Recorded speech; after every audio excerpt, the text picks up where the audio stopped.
வாழ்க வையகம், வாழ்க வையகம், வாழ்க வளமுடன். உலகெங்கும் இருக்கும் தமிழ் ஆன்மீக அன்பர்களுக்கு டிவைன் தினேஷன் அன்பான வணக்கங்கள். சரி, இந்த மாதம் டிசம்பர் மாத பலனை பார்க்க போகிறோம். சரி, டிசம்பர் என்ன ஸ்பெஷல்? ஃபஸ்ட்டு 2025 கடைசி 30 நாள் இது. சரிங்களா? இந்த வருஷம் எல்லாம் என்ன நடந்தது, அடுத்து என்ன நடக்க போகுதுன்றதுக்கு நடுவில் இருக்கும். ஸோ இந்த கடைசி 30 நாள் எப்படி இருக்குன்றதை பார்ப்போம்.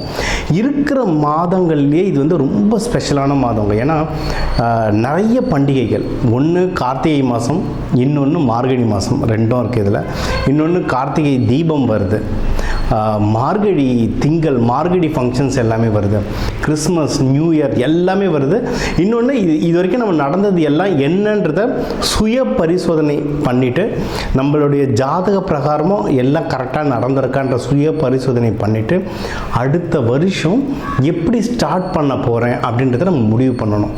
இது கூடவே என்ன சொல்கிறது, இந்த மாதம் வந்து குரு வக்ர பயிற்சி வரும். அதாவது போன மாதமே குரு வக்ர பயிற்சி ஆரம்பிச்சிடுச்சு. ஆனால் இப்போ கடகத்துலேருந்து மிதுனத்துள்ள வந்துக்கிட்டே இருந்தது. இந்த டிசம்பர் 5 வந்து ஃபுல்லாக மிதுனத்துள்ள வந்துடும். ஸோ மிதுனத்துள்ள வந்த உடனே திருப்பியும் பலன்கள் எல்லாம் மாறப்போகுது. சரிங்களா? ஆனால் பயப்படுற மாதிரி எதுவுமே கிடையாது. ஏன்னா குருன்றது முழு சுபகிரகம். ஸோ எந்த வீட்டில் போனாலும் ஏதோ ஒரு நல்லதான் நம்மளுக்கு செய்ய போகிறாரு. அதனால் அந்த ஒரு நல்ல விஷயம் இருக்குது. ஸோ இப்போ மிதுனத்தில் மாறதுனால நம்மளுக்கு என்னென்ன பலன்கள், என்னென்ன டிஃப்ரென்ஸாக வரப்போகுது, எதில் நம்ம கூடுதல் எச்சரிக்கையாக இருக்கணும், அது எல்லாத்தையுமே நம்ம மேஷம் முதல் மீனம் வரைக்கும் ஒவ்வொன்றா வரிசையாக பார்த்துட்ருக்கோம். ஃபுல் வீடியோ பாருங்கள். எதில் நல்லது நடக்க போகுது, எதில் எச்சரிக்கையாக இருக்க போகிறோம், அதுக்கு எந்தெந்த தெய்வத்தை வழிபடணும், என்னென்ன பரிகாரங்கள், இது எல்லாத்தையும் முழுமையாக சொல்ல போகிறோம். வாழ வளமுடன். சரி, வீரமும் அன்பும் நிறைந்த மேஷராசிக்காரங்க. சரி, இவங்களுக்கு வீரம் எவ்வளோ இருக்கோ அந்த அளவுக்கு அன்பு ரொம்ப ஜாஸ்தி. ஏன்னா அதை கொஞ்சம் கோபமாக காட்டுவாங்க, ஆனால் ரொம்ப அன்பானவங்க. நம்மளுக்கு பிரச்சனைனா இவங்க தான் முதல்ல வந்து நிற்பாங்க. அந்த மேஷராசிக்காரங்களுக்கு இந்த டிசம்பர், இந்த 2025 கடைசி 30 நாள் எப்படி இருக்க போகுதுன்றதை பார்ப்போம். சரிங்களா?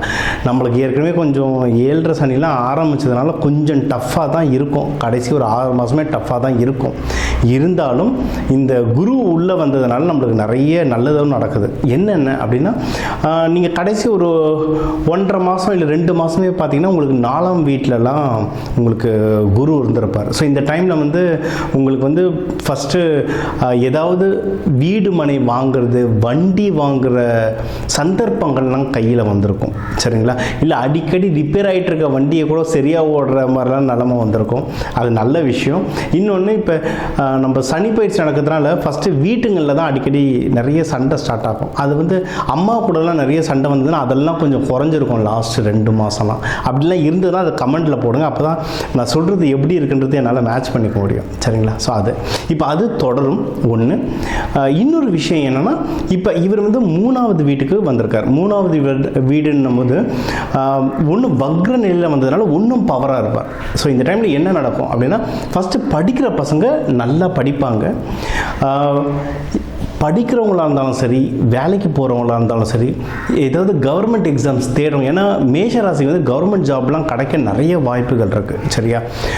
வெளிநாடு போகிறதுக்கும் நிறைய வாய்ப்புகள் இருக்குது. ஸோ எக்ஸாம் எழுதுகிறவங்க, ப்ரமோஷனுக்கு அப்ளை பண்ணுறவங்க, அதுக்கப்புறம் வெளிநாடு போகிறதுக்கு IELTS, GMAT, GRE இந்த மாதிரி நிறைய காம்படேட்டிவ் எக்ஸாம் எழுதுகிறவங்க. அதாவது ஒரு 1000 பேர், 1,00,000 பேருக்கு நடுவில் நான் ஒரு விஷயத்தில் காம்படேட் பண்ணுறேன்னு நினைக்கிறவங்களுக்குலாம் இது சக்ஸஸ் ஆகிறதுக்கு சூப்பரான மாதம். சரி, எனக்கு வந்து இப்போ நான் ப்ரமோஷன் வந்து எனக்கு மார்ச்சில் தான் போடுவாங்க. இப்போ நான் என்ன பண்ணுறது அப்படின்னா, இப்போ அதுக்கான ஸ்டெப்ஸ் எடுத்து வச்சுருங்க.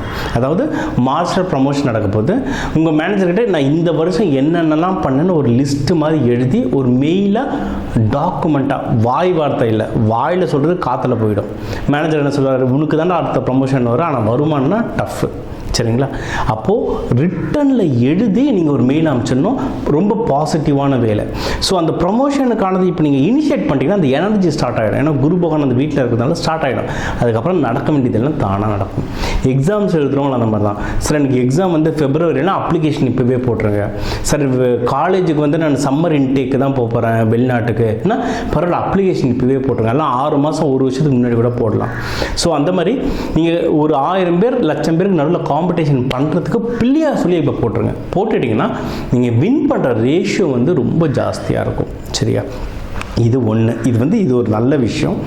எதில் ஜாக்கிரதையாக இருக்கணும்னா, நீங்கள் பணம் விஷயம், குடும்பத்தில் அமைதி, இதிலலாம் கொஞ்சம் ஜாக்கிரதையாக இருங்க. ஏன்னா உங்களுடைய 2ஆம் வீட்டை சனி பகவான் பார்க்கறதுனால பணத்தில் சின்ன சின்ன பிரச்சனைகள் வரும். இப்போவே நீங்கள் ஏற்கனவே பார்த்துருப்பீங்க. ஒன்றும் இல்லை, கொஞ்சம் உஷாராக பார்த்துக்கிட்டிங்கன்னா ஜெயிச்சிடலாம். வீட்லேயும் சின்ன சின்ன சலசலப்பு வரும். மெயினாக என்னென்னா, நம்ம டக்குன்னு எதனா பேசிடுவோம், நம்ம கோபம். இதை நீங்கள் அமைதிப்படுத்திக்கிட்டாலே குடும்பத்தில் ஆட்டோமேட்டிக்காக சந்தோஷம் வந்துடும். அது எப்படி பண்ணுறது, என்ன வழிபாடுகள் பண்ணலான்றது வீடியோ ஃபுல்லாக பாருங்கள், நான் சொல்கிறேன் நான். சரிங்களா? ஸோ 4ஆம் வீடும் நல்லாயிருக்கு. நீங்கள் எதனா வண்டி வாகனம் வாங்கணும், வீடு வாசல் வாங்கணும், அதாவது ஃபிக்ஸ்டு அசட் ஏதாவது ஒரு முதலீடு மாதிரி பண்ணணும்னா பண்ணலாம், தாராளமாக நேரம் நல்லாயிருக்கு. ஆனால் எப்போவுமே நம்ம சொல்கிறது தான், லட்சத்தில் போட்டு வண்டி வாங்க போகிறோம், கோடியில் போட்டு வீடு வாங்க போகிறோம். அது நீங்கள் ஒரு 1000மோ 2000மோ ஒரு ஜோசரிட்ட கொடுத்து ஒரு தடவை உங்கள் ராசி நட்சத்திரத்துக்கு எந்த கலர் வாங்கினா நல்லது, எந்த வண்டி நம்பர் வாங்கினா நல்லது, வீடு எந்த பக்கம் வாசல் வச்சா நல்லது, அந்த மாதிரி பார்த்து வாங்கினீங்கன்னா அடுத்தடுத்த தலைமுறைக்கு அது பத்திரமா போய் சேர்கிறதுக்கு சூப்பராக இருக்கும். சரிங்களா? இது ஒன்று. இப்போ வீட்டில் ஏதாவது சின்ன சின்ன சண்டைகள் இருக்குது, அம்மா கிட்டலாம் பேசல, இல்லை அம்மா ஸ்தானத்தில் இருக்கவங்க. இப்போ நான் வேலை செய்யும் போதெல்லாம் என்னுடைய சூப்பர் மேனேஜர், என் மேனேஜரில் எங்கள் அம்மா வயசில் இருந்தாங்க. அவங்ககிட்ட நடுவில் சின்ன நம்ம நேரம் சரிலாம் சின்ன சின்ன தகராறு வந்துடும். அவங்ககிட்ட நீங்களாக போய் பேசுங்க, அதெல்லாம் சுமூகமாக அமையிறதுக்கு ஒரு நல்ல வாய்ப்பு இருக்குது இப்போ. சரிங்களா? அண்டு எதில் ஜாக்கிரதையாக இருக்கணும் அப்படின்னா மனசில். ஏன்னா நம்ம மனம்ன்ற வீட்டில் இப்போ கேது பகவான் இருக்கார். அதனால் நிறைய குழப்பி விடுவார். நம்ம உட்காந்து எது தேவையில்லாததெல்லாம் யோசித்த பிறகு எதுக்கு நம்ம இதெல்லாம் யோசிக்கிறோன்னு தோணும். ஸோ அந்த மனக்குழப்பங்கள்லேருந்து விடுபடணும். அதுக்கு மெடிடேஷன், எவ்வளவு தூரம் மெடிடேஷன் பண்ண முடியுமோ மெடிடேஷன் பண்ணுங்க. சார் எனக்கு மெடிடேஷன்லாம் பழக்கம் இல்லை, என்னாலாம் ஒரு 5 நிமிஷத்துக்கு மேலே ஒரு இடத்துல உட்கார முடியாது அப்படின்னா ஒன்றுமே இல்லை, தெய்வ வழிபாடு தான். நீங்கள் ஒன்று முருகர், இல்லை துர்க்கை அம்மன், பெருமாள் வழிபடுறவங்களாக இருந்தால் சக்கரத்தாழ்வார் இல்லை கருடாழ்வார், இவங்க இந்த கோவில் சன்னிதானத்தில் போயிட்டு உக்காந்துருங்க. நான் ஒரு 1/4 வரைக்கும் எழுந்துக்க மாட்டேன். அதாவது பெஸ்ட்டுனா 21 நிமிஷம். 21 நிமிஷத்துக்கு நான் இந்த இடத்த விட்டு எழுந்துக்க மாட்டேன். சும்மாவது உட்காருங்க, கண்ணை மூடலனா கூட பரவாயில்ல, சும்மாவது உக்காந்துட்டுருங்க. உங்களுடைய தாட் அப்படியே செட்டில் ஆகும். இதுவே ஒரு பரிகாரம். கோவிலுக்கு இத்தனை தடவை சுற்றணும், இந்த பூ போடணுன்றதெல்லாம் உங்கள் மன ஒருநிலைப்படுத்த தான். உங்களால் ஒரு இடத்துல உட்காந்து யோசிக்க முடிஞ்சதுன்னா எதுவுமே வேண்டாம், எல்லாமே தானாக நடக்கும். சரிங்களா? இது முடியலன்னா சுற்ற ஆரம்பிச்சிருங்க சாமியை. 21 தடவை சுற்ற ஆரம்பிச்சிருங்க, சூப்பராக ஒர்க் ஆகும். நீங்கள் ஹெல்த்து, ஏன்னா 6ஆம் வீட்டையும் சனி பகவான் பார்க்கறதுனால உடல்நிலை பத்திரமா பார்த்துக்கோங்க. முக்கியமாக வயிறு சம்மந்தமானது. ஏன்னா ஹீட்டு ரொம்ப ஜாஸ்தியாகும் உங்கள் உடம்புல. மேஷராசி ஹீட்டு ஜாஸ்தியாகும், வயிறு வலி, அந்த மாதிரிலாம் நிறைய பிரச்சனைகள் வரும். அதனால் ஹெல்த்து, ஆயில் ஃபுட்டு சாப்பிடக்கூடாது, ஃபாஸ்ட் ஃபுட்டு சாப்பிடக்கூடாது. ஏன்னா நம்ம ஒரு ராசி நட்சத்திரத்துக்குன்னு புக்கு எழுதியிருப்போம். அந்த புக்கில் சொல்லியிருப்பேன் மேஷராசின்றவங்க என்னென்ன சாப்பிடணும், என்ன சாப்பிடக்கூடாதுன்னு. உங்கள் உடம்புக்கு ஃபாஸ்ட் ஃபுட்டு காரத்தில் தான் நம்ம கையை போய் படும். ஆனால் இந்த ராசிக்கு அதை சாப்பிட்டா தான் உடல் உபாதை வரும். ஸோ இதுதான் விதி. மேஷராசிக்கு இந்த காரம் தான் பிடிக்கும். ஆனால் மதி என்னென்னா எவ்வளோ சாப்பிடணும், எப்போ சாப்பிடணுன்றது தெரிஞ்சதுன்னா உங்கள் உடம்பு பார்த்துக்கலாம். ஸோ உடம்பு ரொம்ப ஜாக்கிரதை. இன்னொன்று, எதிரிகள் தொல்லையிலேருந்து ஜாக்கிரதையாக இருங்க. ஏன்னா இப்போ 7.5 சனி நடக்கும்போது நம்ம ஒரு இவங்களெல்லாம் ஒரு பொருட்டாகவே மதிச்சிருக்க மாட்டோம். ஆனால் அவங்களாம் நம்மக்கிட்ட சண்டைக்கு வருவாங்க, நம்ம கம்முன்னு இருக்க சூழ்நிலை வரும். சரிங்களா? அந்த மாதிரிலாம் அமையும். அது இந்த டைமில் சனி பகவான் அந்த 6ஆம் வீட்டை பார்க்கறதுனால அதெல்லாம் வரும். முடிஞ்ச அளவுக்கு சைலண்ட்டாக இருந்தீங்கன்னாவே, ஏன்னா நம்மளுக்கு வாயும் டக்குன்னு வந்துடும், கையும் டக்குன்னு வந்துடும். அதனால் மேஷராசி முடிஞ்ச அளவுக்கு நீங்கள் அமைதியாக இருந்தாலே செட் ஆகிடும். அமைதியாக இருக்க முடியலன்னா அந்த நேரத்தில் மனசில் முருகா முருகா முருகா முருகான்னு சொல்லிட்டுருங்க, தானாக செட்டில் ஆகும். அதுதான் பெஸ்ட்டு வே. சரிங்களா? அண்ட் நீங்கள் 7ஆம் வீடு 8ஆம் வீடு இது இதுவும் குரு பகவான் பார்த்துட்டு இருந்தார். ஒரு 2 மாதம்லாம் வீட்டில், ஒரு 6 மாதமாக ஹஸ்பண்ட் ஒய்ஃப்குள்ளே இருந்த சண்டைகளில் இந்த லாஸ்ட்டு 1.5 மாதம்லாம் கொஞ்சம் செட்டில் ஆகிருக்கும். அது அப்படியே கண்டினியூ ஆகும். திருப்பியும் சொல்கிறது தான், நீங்கள் அமைதியாக இருக்க பிரச்சனை இல்லாமல் ஸ்மூத்தாக போகும். சரியா?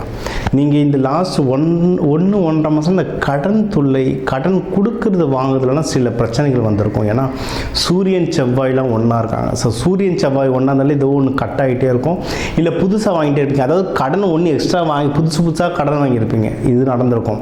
அப்படி இல்லைன்னா நீங்கள் வந்து கடன் கொடுத்த இடத்துலேருந்து அவங்கக்கிட்ட இருந்து வாங்குறதுக்குள்ளே போராடி இருப்பீங்க, இல்லை வாங்கின கடனை அடைக்கிறதுக்கு ரொம்ப போராடி இருப்பீங்க. ஏன்னா சூரியன் செவ்வாய் இருந்தால் இந்த ஒரு பிரச்சனை வரும்.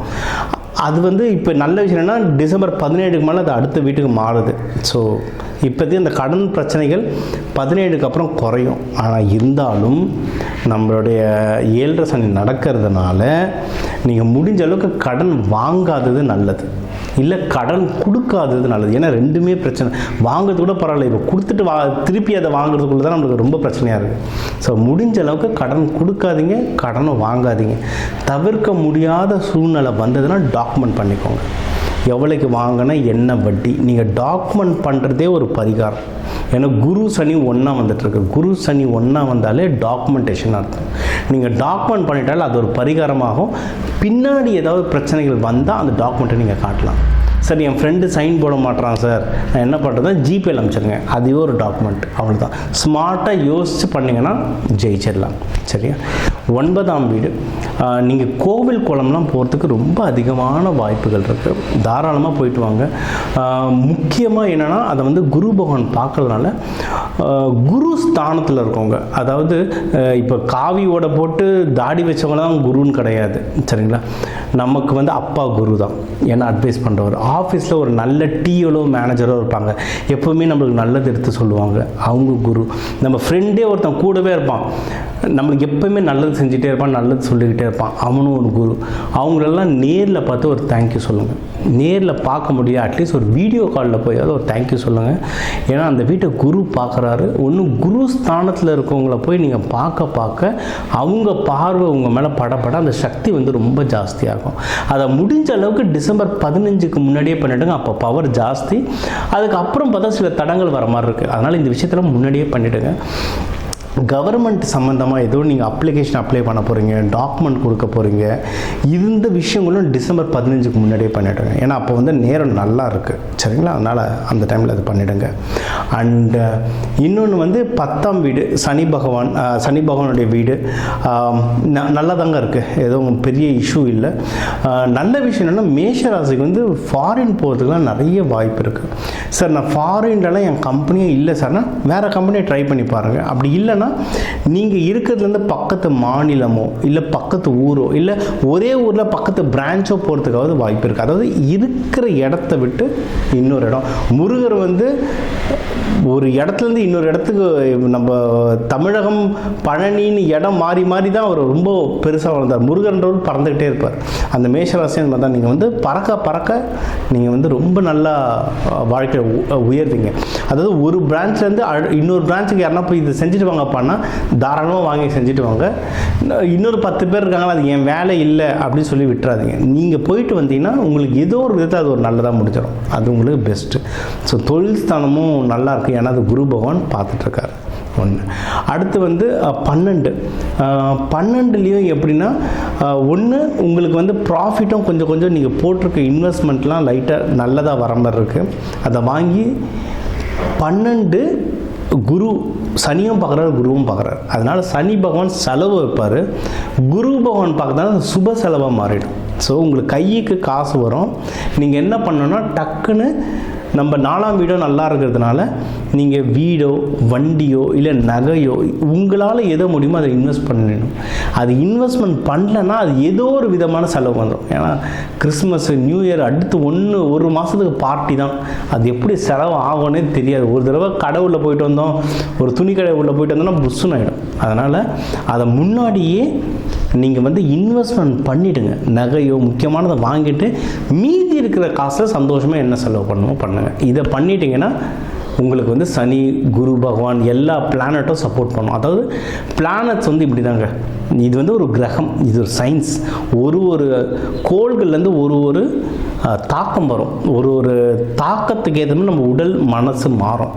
நீங்கள் வந்து நம்ம கோவில் போயிட்டு சாமி கும்பிட்டுட்டு பூ போட்டால் தான் அர்ச்சனை பண்ணால் தான் எல்லாமே நடக்கும்ன்றதே கிடையாது.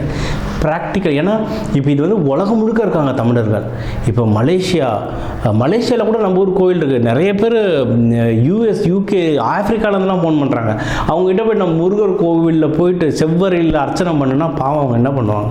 அதனால் ப்ராக்டிக்கல் எக்ஸாம், வாரத்துக்கு ஒரு தடவையாவது கோயில் போய்ட்டு வந்துருங்க. மீதி வீட்டிலேருந்தே என்னென்ன பரிகாரங்கள் பண்ண முடியுமோ அதை பண்ணுங்கள். இப்போ நம்ம சொன்னது எல்லாமே வாழ்வியல் பரிகாரம், வீட்டில் இருந்தே பண்ணலாம். முருகர், துர்கை, கருடாழ்வார், சக்கரத்தாழ்வார் இவங்க 4 பேர் படத்தை வச்சு வீட்டிலேருந்தே நீங்கள் வழிபடலாம். மேஷராசி தீபம், நல்லெண்ணெய் இல்லை நெய் தீபம் போட்டு வழிபடுறது ரொம்ப சூப்பர். கோயிலுக்கு போக முடிஞ்சுதா போயிட்டு வாங்க, போக முடியலன்ற சூழ்நிலை வீட்லேயே வச்சு வழிபடுங்க, சூப்பராக ஒர்க் ஆகும். இந்த டிசம்பர் மாதம் உங்களுக்கு சூப்பராக அமையும். இந்த 2025 உங்களுக்கு வந்து நல்லபடியாக அமைஞ்சிருக்கும். 2026 உங்கள் எல்லாருக்குமே நல்லபடியாக அமையும். Wish you happy new year. வாழ்க வளமுடன்.